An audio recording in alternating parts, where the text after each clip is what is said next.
the cold in the mountain entered my chest, so that's why I can cough. The cold entered his chest. You guys, do you know these are problems of people of outside countries? Do you know? Hey, Walter, you've arrived.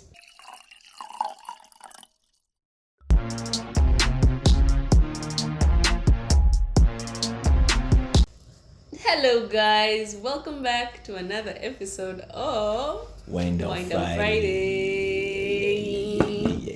Yeah. And I'm back like that. Just like that. We're back, he's back. The mountain climber is back. And he brought back the bottle. Anyway, it's not the one, because clearly he celebrated with the Merlot.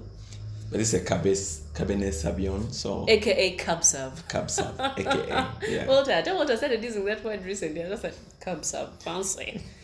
We're doing Nederberg 5600. This is one of our favorites now. Yeah, so far it has taken over the Nederberg Rosé. Yeah, it's so this and the Merlot, I think they're doing something right here. Yeah.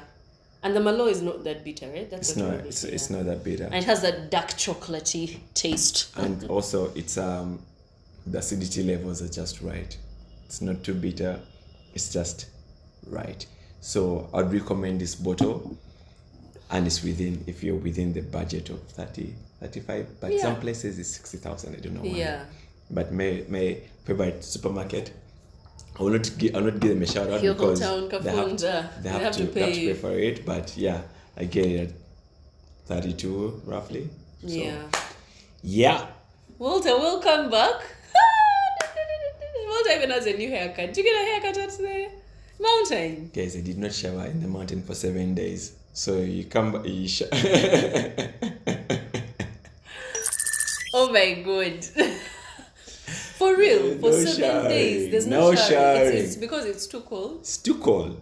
I would have attempted shower. The one day I attempted shower, I told the chef, give me some hot water. And I got there and it was raining. I was like, this is not going to happen today. So you reached, I told the chef on the way. Okay. Get for me some hot water. So I got there and it was raining. That was like day 3. I was like, it's not happening. Walter, before we dive into, you see how the jazz is going to be lady. Yeah, let's first catch up. What was I up to while you were gone?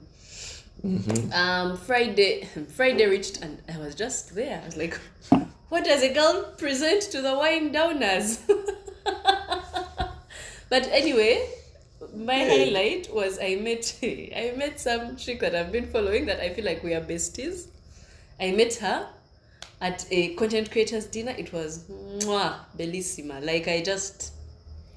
But now that you talked about the content creators dinner, I saw Nunez's outfit. I'm like, girl, if you're seeing this, we thank you.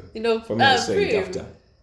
I thank you. You know how it always comes correct. Like she came and killed it, and the rest of us weren't really there. But anyway, it was a fab weekend. But today's episode is really about the mountain. First of all, Walter was mountain? Because it's like you guys, when Walter came back online on Monday evening. Yeah. From the previous Monday. Now, when he sent a picture, first of all, he was in snow. Snow, friends, snow. Actually, the first picture I got was from your wife when she said finally, because Bambi, both of us were just on pressure, like, I hope they're okay, I hope what, So when the first one was just the peak but then the next one was snow. I was just like, you guys. Anyway, I was just thinking of these movies of Mount Everest where they climb and then they're anyway, just know Walter looked like he was in outside countries. I'm sure you all have seen his profile already. I haven't seen anything yet. So anyway, I'm so intrigued that really this episode is about, we're going to ask Walter some questions. No pressure. It's really just, you're going to take us through, us who fear to climb. We're going to live through you and through this jazz. Amen. Amen, sister. Amen, sister. So tell us, before you go, now for someone who wants to go to Mount Rwenzori, what do they need? How did you prepare for this thing? Money-wise, just tell us what you did there before we get into the actual thing. I think even before you think about how much you need, you need to make sure your body is in the best shape. But what of are like, there's the body being the best shape and don't have the money? no, and I'm telling you, before you even think about the money, Okay. what exercises are you doing? Because you have to think about your body. If your body is not there and your mind is not there, you're going to fail. So you have to be fit. You have to be fit. Otherwise, you'll just reach those ends. Altitude sickness will bang you. Your legs will go on a cliff, and you're like, you know what? I can't do this anymore. Yeah. Yeah. So the money is one thing, but if you rough estimate minus your gear, you just basically budget around like 3.5, depending on which group you're going with. 3.5 million Uganda shillings. Depending on which group you're going with. Some groups are cheaper, some groups are... Why though? I thought like the mountain because has a standard climbing rate. No, the thing is, the mountain has... basically, it's like any travel thing. When you're going alone, it's a little bit more expensive, but if you're going with a group, it's cheaper. So if you're going, let's say, like with about 10 people, instead of you getting like a guy charging you 3.5, they will probably charge you like maybe 2.5. So the fewer, the cheaper. The more, the cheaper. Oh, the more, the cheaper. Yes. Yeah. So working out is one of the things. So like, so you worked out. So how long do you have to work out for? Like, and for me, I've been working out since since I knew I was going to do this. That was around Feb. I started working out. Imagine, it's June. It's June. I started working out, but also the main thing I focused on was the mountain is 40% your body, 60% mental. My own analysis. Okay. If you give up mentally, you're done. You're like, even the body will jam. You will jam because you won't walk through the pains, you won't walk through all the numbness you'll be feeling for working several hours a day. Yeah. Anyway, wow. So I had tell us. Like it's a proper interview. No, it's not an interview. It's just I told you we are living through you as who watch those movies and are traumatized, and we are not going to try. So, how many guides did you guys have? You were a group of how many, and how many guys? We're about 7. We're about 7, and we had about 4 guides. Yeah, we had 4 guides. 7. Yeah, 4 guides, about 33 porters, but I don't like calling them porters. They're about 33. Yeah, 33, because they have to carry your food, so your luggage, and they can only carry up to about 25 kgs per person. So they have to carry up your luggage up and down the mountain, and they have to carry up food supplies. So all that in total, the number of people we used for that period, though, about 33. What? So were you walking with those people, or did those people? Those guys, you cannot walk at their speed, like unless when you like. They were like. Yeah, unless when like you're some super fit guy. Yeah. But so that cost that you talked about is it part of the money that they pay the porters? Yeah, but porters are really badly paid especially in Rwenzori. They're given peanuts really. So if you can tip the guy, tip him. Yeah, it's really porters, guides, all those guys and the chefs. They're really badly paid in the Rwenzori region. At least surprisingly in Elgon they're really paid better, but in Rwenzori they're not paid well. So it's a thing. If you can tip them, tip them. What? Yeah, I would think, and they are paid by. Is it who pays them? Uganda so who pays those? Who are given a concession to a different company that pays them. Yeah. So that's the thing. When you're thinking of gear, like, did you have to read up about the gear? Did you already know, like? No, the thing is gear. So what I did, this was not my first time I did Rwenzori. The first time I did Rwenzori, I bought some things, but I realized they're not warm enough. So this time around, what I did was I talked to my friend who had done Rwenzori before. So he gave me really good advice on what to get and what not to get. So if you can't buy everything, find people who have, so that you can borrow instead of you having to buy, because it will be too expensive. Yeah. So in this situation, I ended up borrowing like from my friends. Okay. Mostly like many of the things like a hiking bag, so all those things, hiking bag, heavier jackets, and they don't need them. So that's like, so you need like warm trousers. You need warm trousers. One, or like you need warm trousers, Uh-huh. but mostly in Rwenzori, I don't know about other mountains, you need gumboots. Gumboots, like this Yeah, because gumboots you're people going to go to walk through the bog. to the Yeah, you're going to walk through bog for bog. bog like after the first day and the summit day. Other days you're going to be walking through bog. What? Like bog is like stuff which is like, because the mountain is not really well. Bog, the not path. poop. Bog is Bog is like, it's like walking through mud, but thick mud. So it's like vegetation, but it's slippery. You can dip. So in. these gumboots that we go to the garden with, those kinds of gumboots. Exactly. Yeah, you can use those to go further. But So do you wear those those? work now, like in the snowy parts? No. That's on that summit day. You have to wear your hiking boots, and then they put crampons on your hiking boots. They have them there at the. Yes, they do. You guys, Mary's are in you shock. as intrigued as? Are you as intrigued? You know what's weird? Like from this thing, I might just want to hike, like just to see, because it seems no, it like really like it actually seems a lot more interesting than I thought. It is Because interesting. me, I thought it was just suffering. Why are we? This is not it. Like, why are we going through this? But so since you just said you like to hike, I would like and to and try and, it and out. and this surprising, because since Kapushenga even mentioned this like on Twitter, like, because now many people want to go to Rwenzori in this short period. The thing is, before you even think of doing Rwenzori, try to do a multi-day hike. What's that? A multi-day hike is like, do 10K today, do 12K When tomorrow. you say 10K, you mean like Walking, hiking, whatever. like or, going up a hill yeah, type of or thing? alternatively, you can go and do like Muhavura and then do Elgon to prepare for this, because all those are small boys compared to Rwenzori. I'm just saying. Facts. Holy moly. Me, I can't even. No, it's just the cold in Is the that mountain snow entered. gathering, you know? You know, the cold in the mountain entered my chest, so that's why I can cough. The cold entered his chest. You guys, do you know these are problems of people of outside countries? Do you know? Hey, Walter, you've arrived. Anyway, take us through day one. You get up, Get up. Yeah, you like what As in, happened? like, day the one beginning of the hike. From the gate to the first camp, it's like literally 4 hours walk, but you're just going upwards. The first camp is Walking about up a hill non-stop. yeah, not non-stop. There are some parts where it's flat, then you go down, then you go up, but I think it's about 2,600 meters above sea level, around there.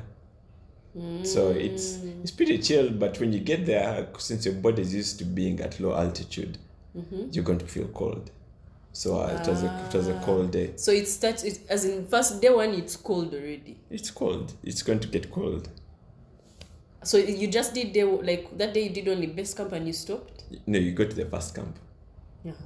and then after the Base first camp is different from first camp. yeah, base camp is why when you leave Kampala and then you get Like to that base picture camp. you took.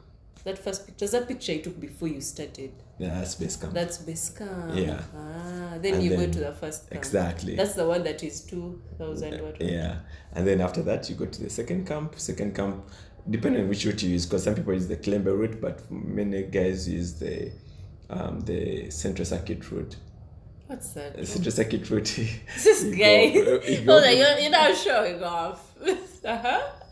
Take us through, Mama. What is the Central Circuit route? So Central Circuit route is you go to Camp 1 is Nyabitaba, then Camp 2 is John Mati, then Bujuku, then Elena, which is the highest camp.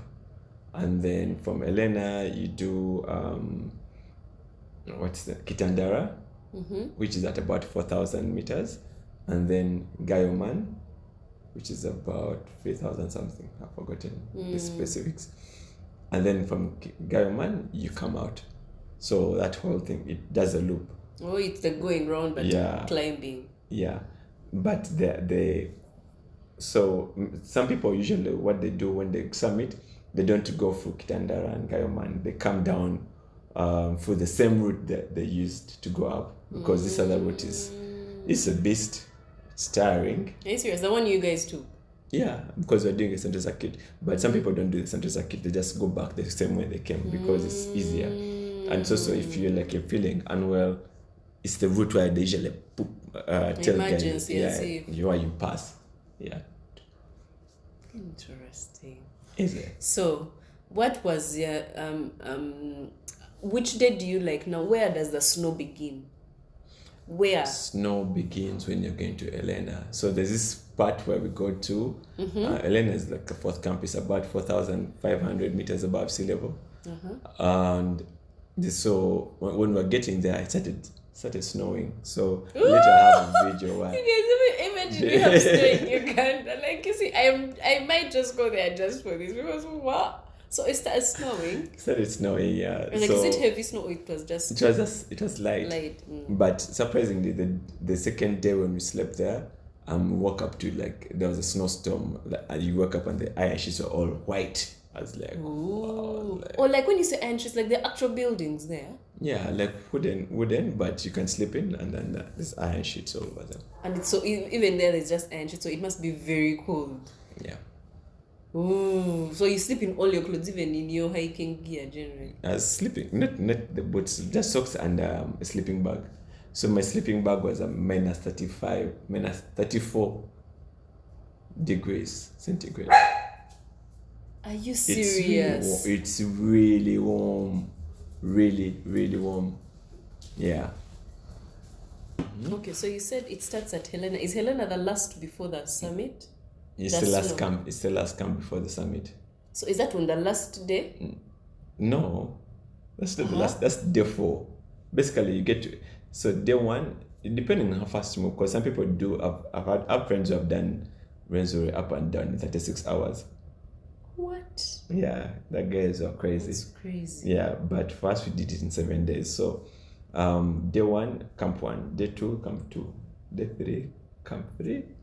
Day 4 is when you go to Elena, and then that night, in the middle of that night, you're supposed to wake up like around 2 a.m. or 3 a.m. Okay. and go to the summit.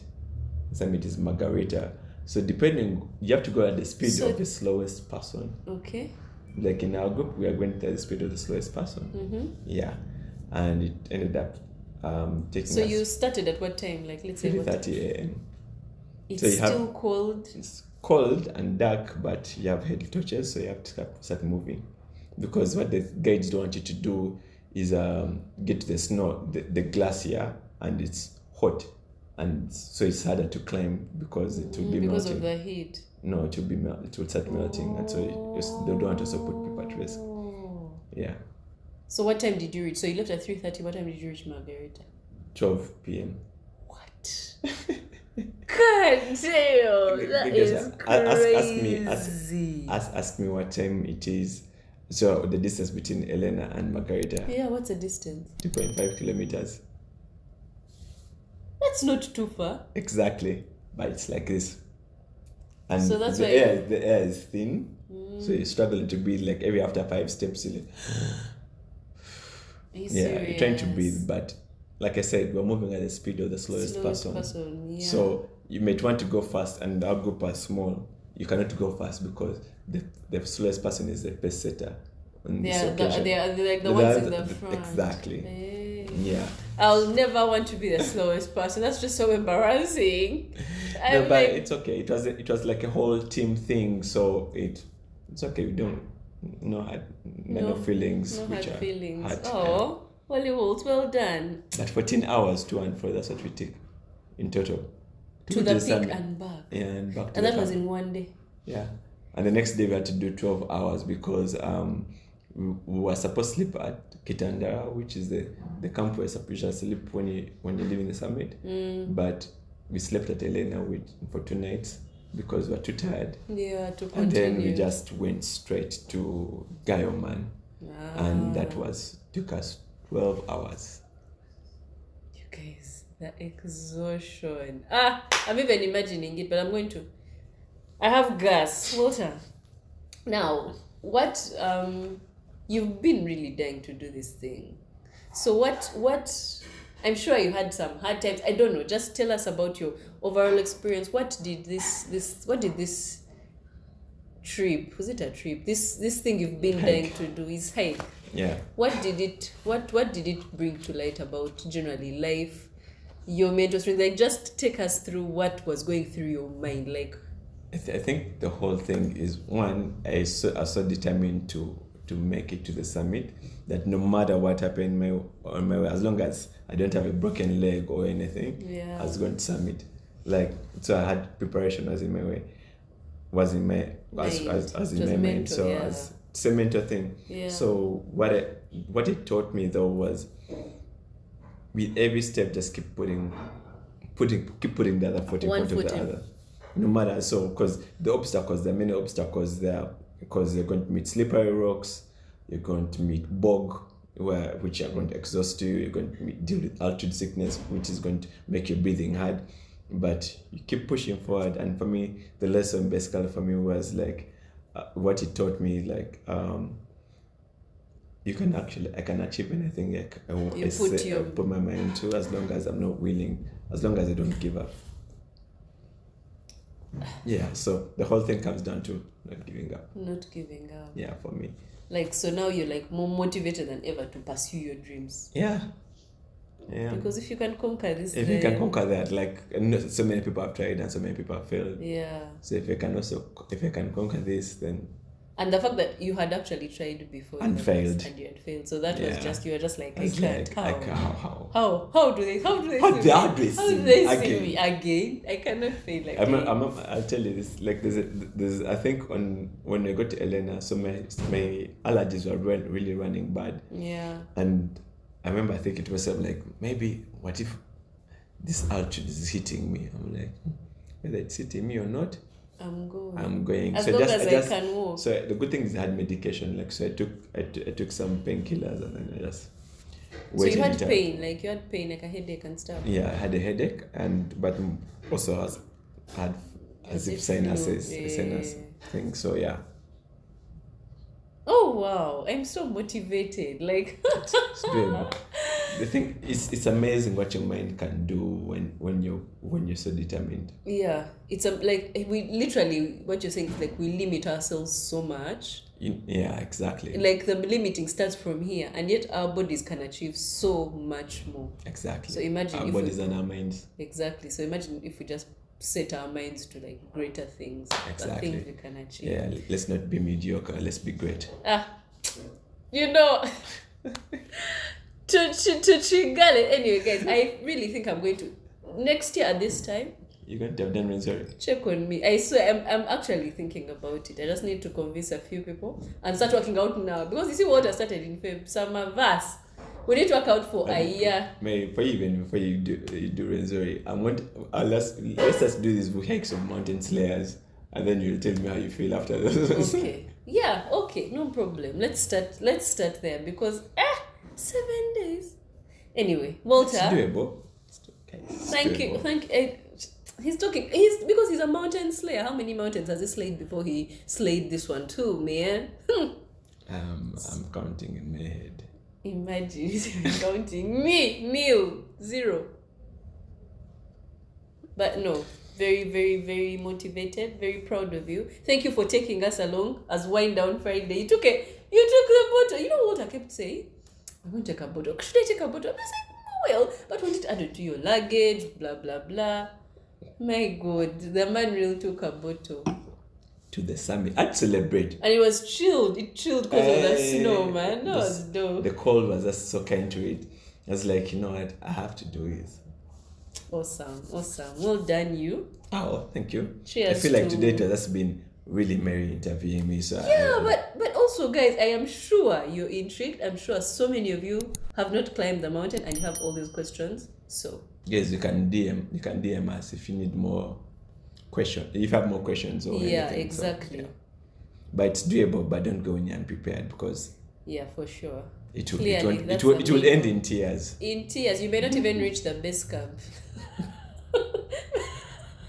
And you will be what? Embarrassed. Yeah. But thank you guys so much for watching. We will be back next Friday.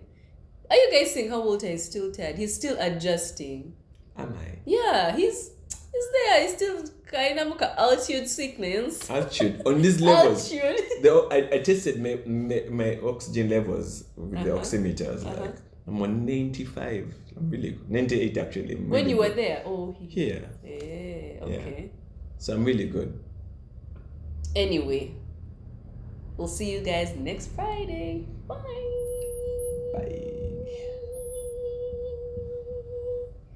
Are you making noise?